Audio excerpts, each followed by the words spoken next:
changing the bicycle tyre to a road tyre, and I also, because I'm making it thinner, I have to change the tube as well. There's nothing wrong with it, it's just, yeah, I want more of a road tyre, not a slow mountain bike tyre, so yeah, just showing back how to do it, a bit at a time. So I've done the back wheel, the front wheel. It's quite easy. This one's easy because it's a quick release. You just simply flick the lever like this, give it a few turns. This is easy because it's got disc pads, so you can just slide the wheel straight out. Should be. A bit more. Sometimes you have to unscrew it a bit more so it fits. There we go. Just like that. Once you've done that, just take off the valve cap. Find your valve cap. Get that off.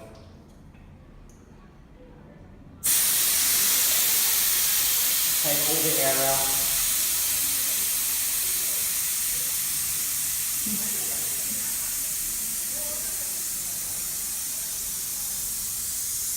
So just wait till you got all the air out in there. It's going to make it a lot easier to get off the tyre and the tube, obviously. Squish it all out. Yeah. Okay, now that all the air is out of the tube, I'm going to flip that around so you get the valve pointing this down. And so you got all this nice area here. It's quite loose. Sometimes you can just pinch it and pull it up and over the rim, which I can. This is quite an easy one. Some of them are really hard. You have to use a lever to kind of pry underneath, but this is quite easy, so just slide straight off. Alright, so we've got our fresh new road tyre and a new tube. That's a 1.5 instead of a 1.95. So it's a bit thinner. So to fit your tyre tube onto the wheel, onto the rim, first find your hole and then match up your tyre tread. Some of your tyre tread will go in one direction. So if we have a look at this one, it's going that way. So your disc brake is on the left hand side, so facing forwards. It's actually going to be opposite because it's upside down. Okay?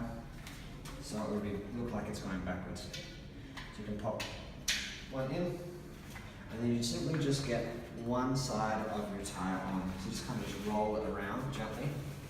Roll it around. You can put it on your knee and just roll it around. It may get a little bit tricky. Oh no, it's easy. And the next step, sometimes you get a little bit of bunching up of the tyre, the tube, sorry. Sometimes it bunches up a little bit. Just needs a bit more air in there. So once it will fill out into the tyre, it should be fine.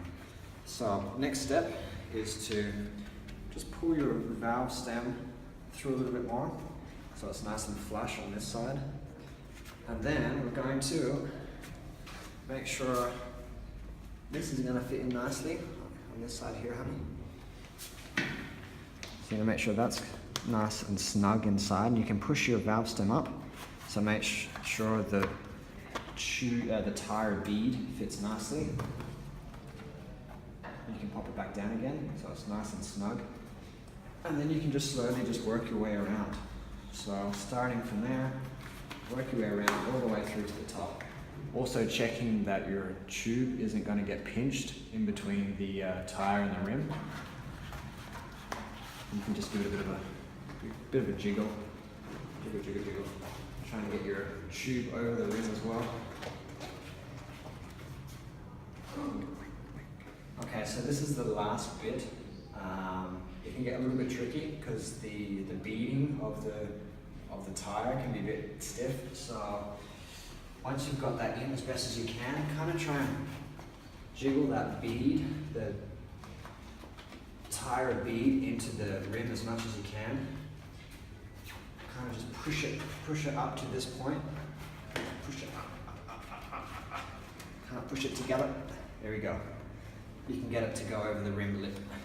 And then you just have one quick look all the way around to make sure you can't see any of the tube. If you see any of the tube, if you pump it up, it's going to burst. It's going to split right at that point. It's going to pinch it. So make sure you have a good look and make sure your valve stem can go up and down, but it's not restricted, and it should be fine. Just have a good look around, make sure it's all loosey-goosey. That should be should be pretty sweet to then pump up. Alright, we just got this pump off of Taobao. It's actually a really good pump. A lot of people kind of struggle just using a little hand pump, so we decided we'd get a floor pump, so you can just use your foot or press, and it will do up to 120 psi really easily. It does a Presta, which is the skinny one, and a Schrader valve, which is the bigger one. So it does all of them in one. So simply connect your pump to your valve, and also make sure your valve is 90 degrees. You don't want it looking like this or off to the side. You want it straight on. Okay. And make sure the tire isn't going to get pinched at the bottom. Make sure you lift it off the ground, because if you have it pinched to the bottom, it might pinch the tube and you've wrecked the tube. So, yeah, you go from there, hold it up, and you start pumping away. Okay, you can stop. Okay. And when you get to about, I don't know, 15, 20 psi, you should still be able to move your tire around a little bit. Come have a look closer. So each tire has a bead along here, a little guide. So you want to make sure that guide is even the whole way along. If that guide disappears deep into the rim, you need to kind of just roll it. See, you just roll it out a little bit. Roll it out until it's even the whole way along your wheel. Because if you don't, you're going to end up with a really bumpy spot. So that's a little tip. And just roll it out a little bit. There we go, that's pretty good. And then finish pumping to the required pressure. And if you need to know how much PSI you need in your tire, just have a look on the side. It'll be written in kPa, pounds per square inch, or in barometric pressure. And for most mountain bikes, you're probably looking at around 50 PSI at least. Any road bikes with the really skinny wheels, you're looking at about 100 PSI. So yeah, finish pumping.